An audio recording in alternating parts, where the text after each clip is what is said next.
এটা তারা রাসূলুল্লাহর হাদিস শরীফ থেকে পেয়েছে যে নবী আমার বলেন, কিয়ামতের পূর্বে এমন একটা সময় আসবে যেই সময়তে সারা পৃথিবীতে একটাই ধর্ম, একটাই মাযহাব, একটাই দল থাকবে, তার নাম হবে ইসলাম। আর একটাই মাযহাব থাকবে, তার নাম হবে আহলুস সুন্নাত ওয়াল জামাত। একটু জোরে সুবহানাল্লাহ হবে না? তো তারা হাদিস থেকে এগুলা রিসার্চ করে পায়, তারা পড়ার পরে পায় যে ইসলামকে যদি খতম না করা হয়, ইসলামকে যদি শেষ না করা হয়, তো একদিন এরা সারা পৃথিবীতে রাজ করবে। সুতরাং আপনি খোঁজ খবর নিয়ে যদি দেখেন, কোরআন এবং হাদিস আমাদের ঘরের মুসলমানের ছেলে মেয়েরা যতটুকু পড়ে তার চাইতে তারা কিন্তু বেশি পড়ে। আপনি খোঁজ নিয়ে দেখেন, আমাদের ঘরের মুসলমান আপনি ছেলেদেরকে জিজ্ঞাসা করেন যে তার কয়টা কোরআন শরীফের সূরা মুখস্থ আছে, আমার মনে বলে যে 5 থেকে 7টা। যারা নামাজ পড়ে বা খুব বেশি হলে 10টা, আর যারা নামাজ পড়ে না খুব বেশি হলে কুল হু আল্লাহু আহাদ, তার বেশিও জানে না। একাধিক হিন্দুকে আমি দেখেছি ওর কোরআন শরীফের না হলে 50 থেকে 60টা সূরা মুখস্থ আছে। অর্থাৎ ও কোরআন শরীফ আমার আপনার চাইতে বেশি তেলাওয়াত করে। কেন করে? ও চেষ্টা করে যে আমি এই ধর্মের ভুল ধরব, ধর্মের নেতা যিনি, ধর্মের গুরু যিনি, তিনার চরিত্রের ভুল, তিনার চরিত্রের ত্রুটি বের করব। কিন্তু আজ পর্যন্ত রসুলে কায়নাত সাল্লাল্লাহু আলাইহি ওয়াসাল্লামের যে চরিত্র, যে আখলাক, যে আদর্শ, তিনার যে মতাদর্শ, এর ভুল পূর্বে কারো পক্ষে ধরা সম্ভব হয়নি, আর কিয়ামত পর্যন্ত হবে না। সুতরাং এই রসুলে কায়নাত সাল্লাল্লাহু আলাইহি ওয়াসাল্লামকে নিয়ে একাধিক জায়গায় কটূক্তি চলতেছে। আজ বর্তমান সময় শুধু ভারতবর্ষ নয়, সারা পৃথিবীতে মুসলিমদের অবস্থা হচ্ছে শোচনীয়। এর কারণ, এর জিম্মেদার কিন্তু আমরা নিজেরাই। কেন? মানুষের, মুসলমানদের মধ্যে যে একটা ইমানি জজবা, যে একটা ইমানি শক্তি থাকে, এটা আমাদের মধ্যে থেকে উঠে গিয়েছে। আপনাকে অন্য গ্রাম যেতে হবে না, আপনার শ্রীরামপুরকে আপনি লক্ষ্য করে দেখেন, যারা বয়স্ক আছেন, আপনাদের পিঢ়ি তো চলে গেল, আপনাদের জীবন শেষ হয়ে গেল, আপনাদের পরবর্তী যে পিঢ়ি আসছে, আপনাদের পরবর্তী যে জেনারেশন আসছে, আপনি লিখে রেখে দেন ওই জেনারেশনের ভবিষ্যৎ হচ্ছে একেবারে অন্ধকার। ভালো করে আপনি লিখে রেখে দেন, তাদের ভবিষ্যৎ হচ্ছে একদম অন্ধকার, দুনিয়ার দিক থেকেও, আখেরাতের দিক থেকে, কবরের দিকে, হাসরের দিকে, প্রত্যেক জায়গাতে তাদের ভবিষ্যৎ অন্ধকার হবে। কেন? আমরা তাদের মধ্যে ইসলামের জ্ঞান দিতে পারিনি, তাদের মধ্যে ধর্মীয় জ্ঞান দিতে পারিনি, তাদের মধ্যে নবীর আদর্শ দিতে পারিনি, তাদের মধ্যে নবীর মতাদর্শ দিতে পারিনি, তাদের মধ্যে সাহাবীদের আখলাক দিতে পারিনি, তাদের মধ্যে সাহাবী রাসূলদের চরিত্র দিতে পারিনি। আমরা কি পেরেছি? তাদেরকে দুনিয়াবি শিক্ষায় শিক্ষিত করে, দুনিয়ার মোহে কি করে পড়তে হয়, হারাম হালালের মাথা খেয়ে আমরা এই শিক্ষাটা তাদের মধ্যে দিয়েছি। এই জন্যে জেনে রাখেন, এখন যাদের এই যে জিনাদের হাজী সাহেবদের বয়স তো ইনাদের পিড়ি শেষ, ইনারা তো ছেলেদের কাছ থেকে যা ভাত পাওয়ার ভালো পেয়ে গেল, কিন্তু পরবর্তী ইনাদের সন্তানদের যে জেনারেশন আসতেছে, তো তাদের সন্তানদের ছেলে, তাদের পোতা, দেখবেন যে তাদের পোতারা তাদের সন্তানদের বুকে লাথি মারবে, বাড়ি থেকে বের করবে। কেন?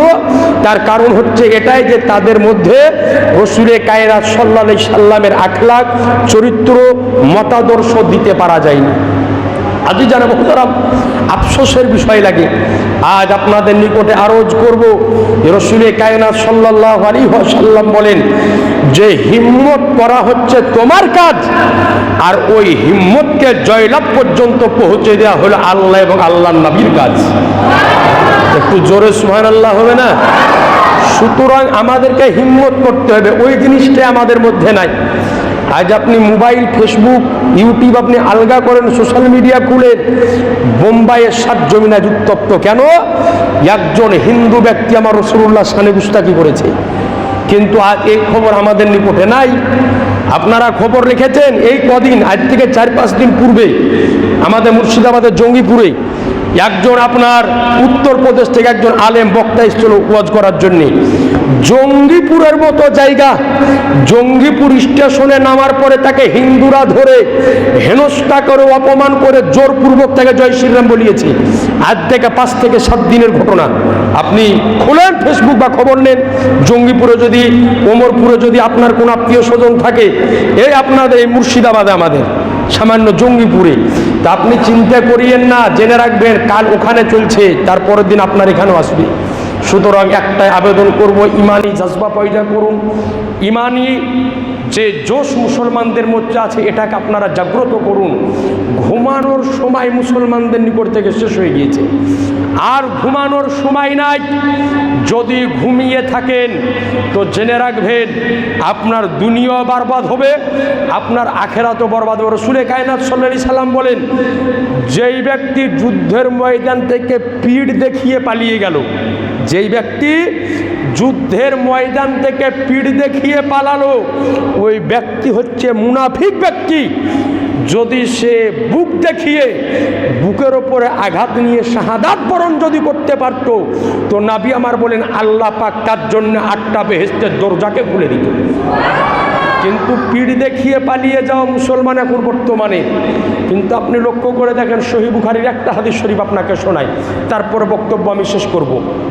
আজিজারে মোহতারাম, যখন হযরত ওমর ফারুক রাদিয়াল্লাহু তাআলা আনহু ইসলামের দ্বিতীয় খলিফা পদধিষ্ঠিত, কাদিসিয়ার যুদ্ধের পরে হযরত ওমর ফারুক রাদিয়াল্লাহু তাআলা আনহু 60,000-এর একটা বাহিনী তৈরি করলেন। যেই 60,000 বাহিনীর মধ্যে এই 60,000 বাহিনীর নেতা বানানো হলো হযরতে সাদ ইবনে আবি ওয়াক্কাস রাদিয়াল্লাহু তাআলা আনহুকে। এই 60,000 বাহিনী নিয়ে হযরতে সাদ ইবনে আবি ওয়াক্কাস রাদিয়াল্লাহু তাআলা আনহুকে হযরত ওমর ফারুক রাদিয়াল্লাহু তাআলা আনহু কমান্ডার বানিয়ে পারস্য সরজমিনে পাঠালেন। হযরতে সাদ ইবনে আবি ওয়াক্কাস রাদিয়াল্লাহু তাআলা আনহু এই 60,000 বাহিনীকে সঙ্গে করে নিয়ে পারস্যর দিকে রওনা হলেন। সামনে পড়ল উত্তাল সাগর, একেবারে জলস্রোত চলতেছে। 60,000 বাহিনী বলতে লাগলো, যোগো ভাই সাদ ইবনে আবি ওয়াক্কাস, ওই পারে আমরা কেমন করে যাব, সামনে তো উত্তাল সাগর, জলস্রোত চলতেছে।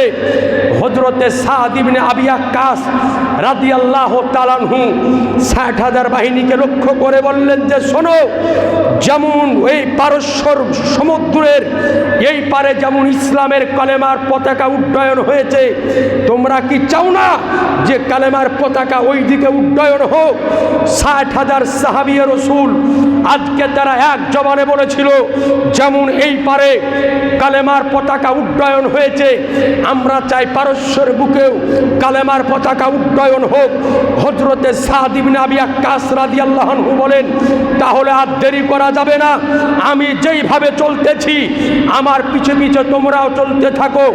সমুদ্রের লাহার চলতেছে, ঢেউ চলতেছে, জলস্রোত চলতেছে। হযরতে সাদ বিন আবি ওয়াক্কাস রাদিয়াল্লাহু তাআলা আনহু তিনার ঘোড়াকে ওই জলস্রোতের মধ্যে নামিয়ে দিলেন, আর তিনার পিছে পিছে 60,000 বাহিনী তিনাদের উট এবং ঘোড়াকে নামিয়ে দিলেন। নামিয়ে দেওয়ার পরে জলস্রোতের মধ্যে দিয়ে চলতেছে ওই পারে যাওয়ানোর পরে পারস্যতে পৌঁছালো, আফ্রিকা মহাদেশ। ওই জায়গাতে পৌঁছানোর পরে হযরতে সাদ ইবনে আবি ওয়াক্কাস বললেন যে, ভালো করে লক্ষ্য করে দেখো তো, এই 60,000 বাহিনীর মধ্যে কোনো এক একজনকে কি পানিতে ভাসিয়ে নিয়ে গিয়েছে? গণতি করে দেখার পরে বলল যে, হুজুর, মানুষ তো দূরের কথা, আমাদের একটা বদনা পর্যন্ত ভেসে যায়নি। একটু জোরে সুবহানাল্লাহ হবে না? একজন সাহাবী বলল যে, ভাই সাদ ইবনে আবি ওয়াক্কাস, আমার একটা পানি পান করা কাটোরা ছিল, ওটি আমি খুঁজে পেতেছি না। হযরতে সাদ ইবনে আবি ওয়াক্কাস রাদিয়াল্লাহু তাআলা আনহু উত্তাল সাগরের দিকে তাকিয়ে বললেন যে, তুমি চিন্তা করিও না, মুজাহিদ বাহিনীর একটা পশম পর্যন্ত পানিতে ডুবাতে পারবে না। যেমনই এই কথা বলা, একটা জোরে স্রোত আসলো, আর তার সে কাটোরাটা তার কদমের নিকট আসার পরে পড়ল। পারস্যতে যাওয়ার পরে 60,000 বাহিনী উপস্থিত হলো। আফ্রিকা মহাদেশের কালো কালো মানুষ, তারা চিন্তা করলো কোথায় থাকতে দেওয়া যায়। 60,000 সাহাবী রাসূলদেরকে একটা আফ্রিকার জঙ্গলের পাশে একটা জায়গা বানিয়ে থাকতে দেওয়া হলো। বলল যে, দেখো, এরা তো যুদ্ধ করার জন্য এসেছে, এদেরকে জঙ্গলের পাশে থাকতে দিলাম, রাত্রের বেলাতে সিংহ বাঘ বন্যা জন্তুটা আসবে, এদেরকে ধরে খেয়ে নিবে, যুদ্ধ করার প্রয়োজন পড়বে না। বলে তারা সাহাবী রসুলগণ আফ্রিকার জঙ্গলের পাশে আছে।